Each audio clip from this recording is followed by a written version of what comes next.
In 2007, Lewis Hamilton was taking the Formula One world by storm, becoming not only the first black driver to participate and race in the sport, but also achieving one of the best rookie seasons in motorsport history.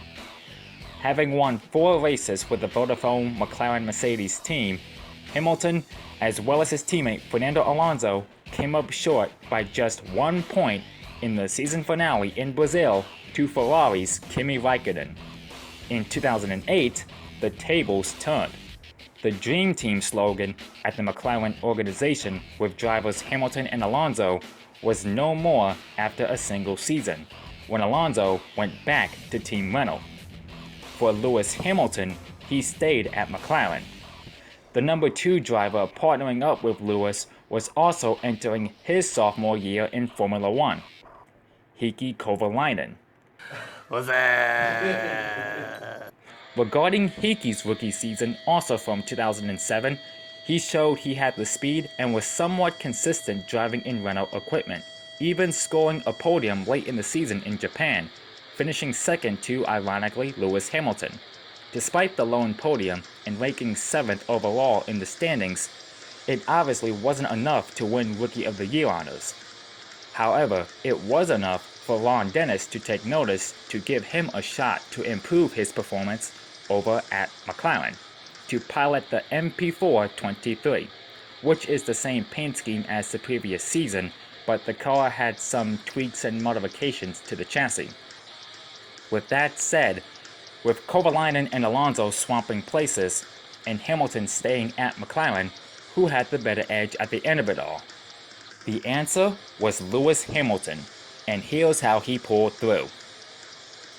For starters, he won the season opener in Melbourne in dominating fashion, after leading 50 of the 58 laps in the Australian Grand Prix. Sepang in Malaysia, which was round 2 in the championship, it was the fiddling duo of Heikki Kovalainen and Kimi Raikkonen with the better results. Reigning champion Raikkonen won the race, and Kovalainen recorded his second ever podium in his Formula One career, ranking 3rd. Hamilton managed to score 5th, earning 4 points. Bahrain didn't go as planned considering Hamilton and Alonso got into it in the first opening laps. The first hit gave Hamilton's front wing a little bit of damage. The second hit really shattered the front wing, sending Lewis out of winning contention. With Kovalainen finishing the Grand Prix in one piece, ranking 5th, after starting 5th, the day belonged to the Ferrari drivers of Kimi Raikkonen and Felipe Massa, who won the race for the second year in a row. The Spanish Grand Prix, probably according to many F1 fans, was overshadowed by Heikki Kovalainen's vicious shunt into the barriers after a left front blowout. Heikki's plight began much earlier on. A problem with the left front wheel rim meant that the wheel was sitting more loosely on the axle than it should have been, so the two were moving apart under high cornering loads. During Heikki's first stint, the wheel rim began rubbing heavily against the brake drum. Eventually this caused enough wear to cause the catastrophic failure of the inner lip of the rim as Heikki went through turn 9. Thankfully, with the safety equipment he had on, he was okay. Meanwhile, up front, the Ferraris were 1-2 once again at the finish, with Raikkonen taking the top spot, and Felipe Massa finishing second, followed by Lewis Hamilton securing the final podium spot, ranking P3. In the Turkish Grand Prix, Massa and Hamilton were the ones to beat, but for the most part impossible to catch considering they led for most of the race. In the end, Massa won the Grand Prix for the 3rd consecutive year, and Hamilton finished behind him in P2. Raikkonen also had a taste of the victory lane champagne considering a 3rd place run for him. Massa's win gave him 10 additional points in the championship, tying Hamilton for 2nd place with 28 points in total, as they were catching Raikkonen, who was leading the championship standings by 7 points, as we now head to the glamorous Principality of Monte Carlo. Rain and wet conditions took its toll on numerous competitors, including Fernando Alonso, who fell a lap down due to crashing into the barriers. Kimi Räikkönen, the points leader, the last car on the lead lap, struggling to keep the car away from the barriers and chaos around him.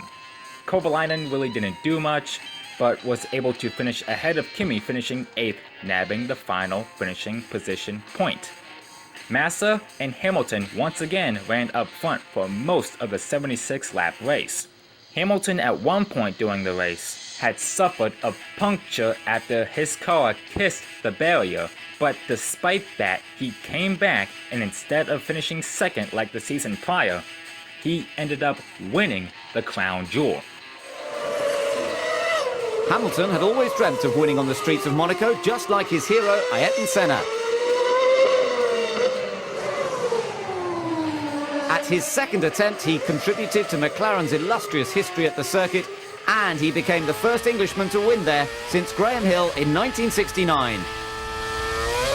Fantastic job, as always, and I apologise for hitting the barrier, but I made up for it, so let's go and party tonight, alright?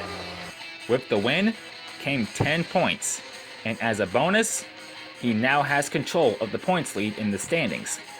The Ferrari duo are now 3 to 4 points behind the youngster. And spoiler alert, this was not the only time Hamilton came in clutch in the wet.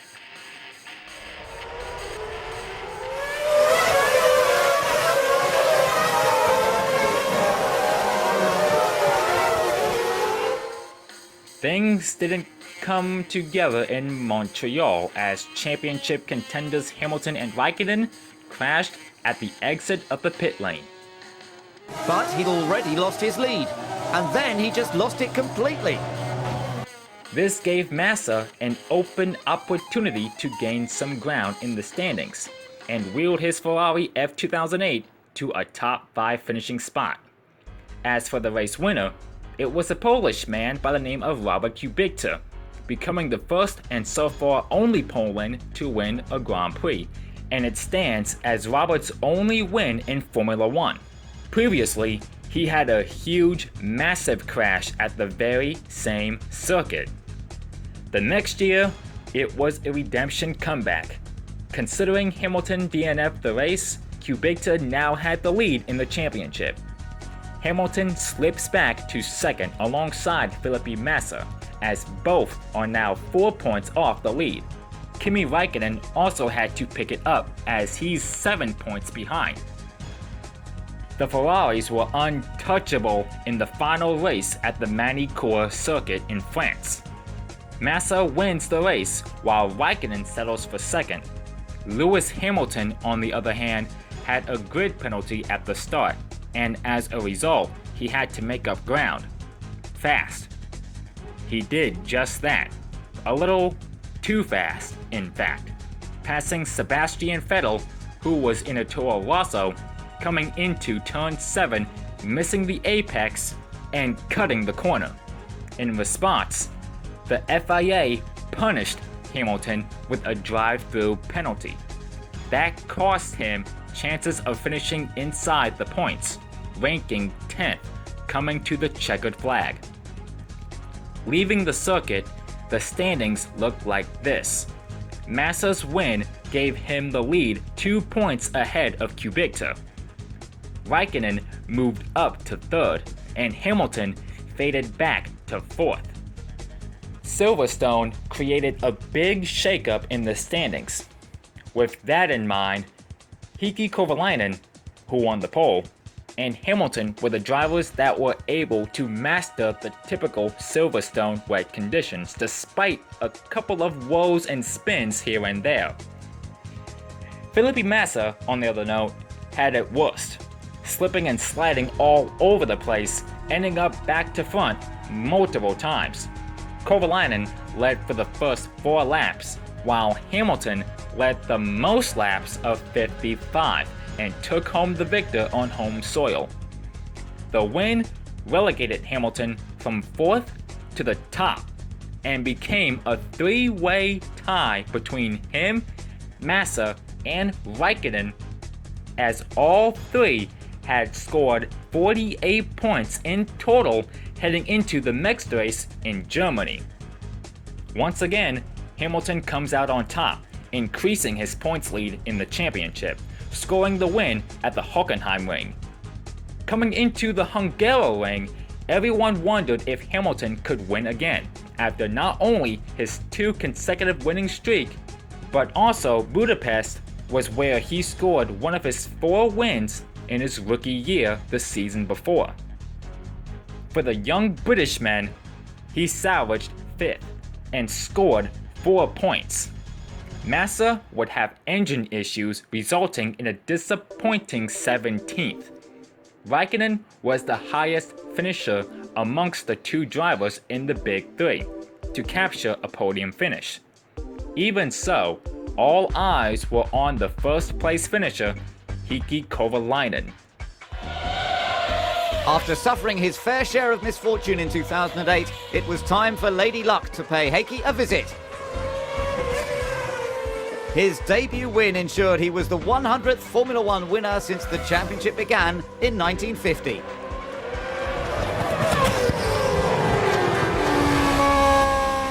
Welcome to the world of winning, Heikki. First of many. Well-deserved win. To finish first, you first got to finish. Well done. Finally nabbing his first and what would be his only Formula One victory, becoming the 100th different winner in Formula One history. Next, the drivers tackled the all-new, state-of-the-art Valencia circuit for the European Grand Prix. As usual, Massa and Hamilton dominated the day, running up front for the most part. When the checkers flew, it was Massa who emerged victorious, and beating Lewis Hamilton, who came home second. Robert Kubica, who incredibly still had a shot at the championship, finished in third. After the disappointment of Hungary, Massa was king of the track, pole position, fastest lap, and of course, the win. I think after such a bad result, I think we did a fantastic job. Not 100% because we still had a problem with Kimi on his engine, and we need to work very hard to fix that because he will be very keen for the end of the championship. But I think today we had everything perfect to win the race and to do a great job.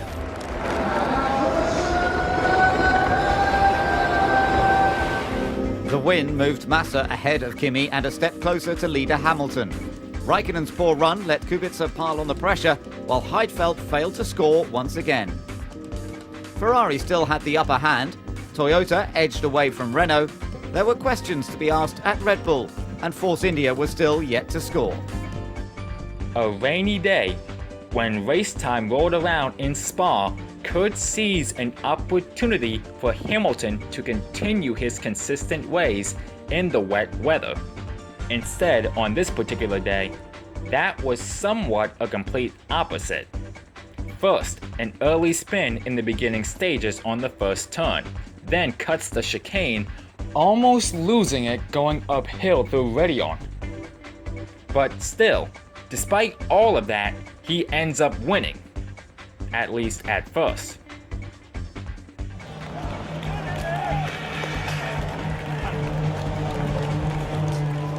He was handed a 25-second time penalty for cutting the chicane and gaining an advantage following his move on Kimi.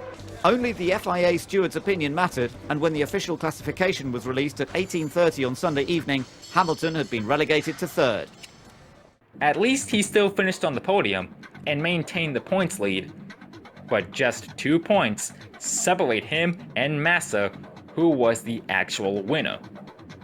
As for Raikkonen, the Iceman slid on ice and found the wall. If he doesn't pick it up, with 5 races to go, chances of winning 2 consecutive world titles are likely out the window. No one expected Kovalainen and future superstar Sebastian Vettel to lock up the front row of the grid in Monza. And I'm damn sure no one expected them both to finish 1-2 respectively, with Vettel claiming the checkers and at the time becoming the youngest winner in Formula One history. Funny how he and the Toro Rosso team managed to score a win before the Red Bull team. But anyways, Hamilton finished the Italian Grand Prix in P7, earning 2 points. Felipe Massa, on the other hand, finished ahead of his championship rival in 6th, nabbing 3 points. Because of it, Massa closed the gap in the standings, trailing behind Lewis by just 1 point. Singapore was where, believe it or not, the first ever Formula One night race took place. Despite racing at night, temperatures were still unbearable for the drivers and fans alike. It was nothing for Alonso and Hamilton, considering they finished on the podium, 1st and 3rd respectively, with Nico Rosberg in the Williams finishing 2nd. This so happened to be the same race where the infamous Crashgate also took place. More on that for a later day. A return to the Fuji circuit for the last time saw Alonso once again take victory, and Lewis Hamilton, who won at the facility the season prior, started the Japanese Grand Prix from pole position, but at the end of the day, finished the race mid-pack in 12th, after having a very eventful day. For the Ferrari drivers, Raikkonen managed to score 3rd and Massa 7th, both earning 6 and 2 points in the championship respectively. The second to last race on the 2008 calendar was in Shanghai, China, the very same place where Lewis Hamilton's championship hopes fell off a cliff a season ago. But now, in 2008, Hamilton completely made amends and made no mistakes, leading the most laps and clocking in the fastest lap of the Chinese Grand Prix. Hamilton wheeled his McLaren MP423 to the top spot. Massa finished in 2nd, but just 7 points separated them heading into the grand finale in Brazil. Robert Kubica and Kimi Raikkonen had absolutely no chance of winning the championship, as they are now 19 and 25 points off the lead. Interlagos, Brazil, and Hamilton and Massa at this point have 5 wins each, and a good finish in this final race could mean a difference between victory and bitter defeat. At the start, the track was slippery, so wet tires were in place on the cars. Lewis Hamilton started the Brazilian Grand Prix from 4th and was slowly buying his time getting a feel for the wet racetrack.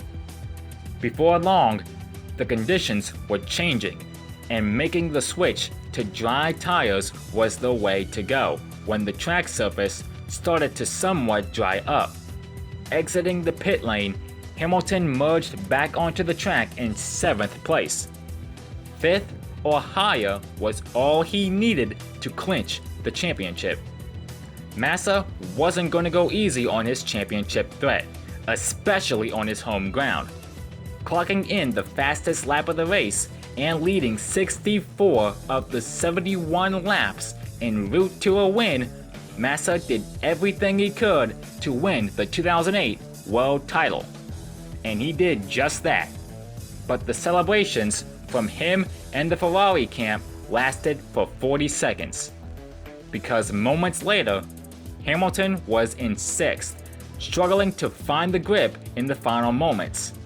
And during those final moments, a silver lining made its presence. And is that clock going slowly? It is, it's clock! Oh my goodness me! Hamilton's back in position again! 100,000 local hearts sink in the grandstands. It's handed the place back to Hamilton. He comes through, and if I'm absolutely right, I'm sure that he is going to claim 5th place, which is all he needs to do to become the 2008 Formula One World Champion. Passing Timo Glock for position in the final corners, he gained 5th place, and it was just enough to edge out the Brazilian by just 1 point in the championship. Somewhat deja vu for Hamilton and the McLaren camp, only this time the roles reversed, and it was Lewis Hamilton, in his sophomore season, was crowned as the 2008 World Champion, becoming the youngest ever to achieve that accomplishment. Guys, I'm speechless. I'm speechless. That was so freaking close. But you guys did a fantastic job all season, and you deserve this. So this is for you and to my family. Thank you for all supporting me and believing in me. You're the best. Finally, after having dreams of driving for McLaren, winning races for McLaren, and most importantly, winning a championship for the team, it couldn't be any more emotional. For Felipe Massa, he too was emotional, and deep down inside, bitterly disappointed and crushed from the loss. Focusing our attention back to Hamilton and McLaren, this would be the 10th and final championship crown for Ron Dennis as the team's principal. Thus, 2008 was Dennis's final year as team principal, and in the end, his team wins the championship with a young rising future superstar. What a way to go out. 2008 so happens to be McLaren's latest championship glory, considering they haven't won a driver's championship since then. For Felipe Massa, 2008 was his breakout season, winning 6 times, and from that point on had failed to win a Grand Prix right afterwards for the rest of his remaining 9-year career.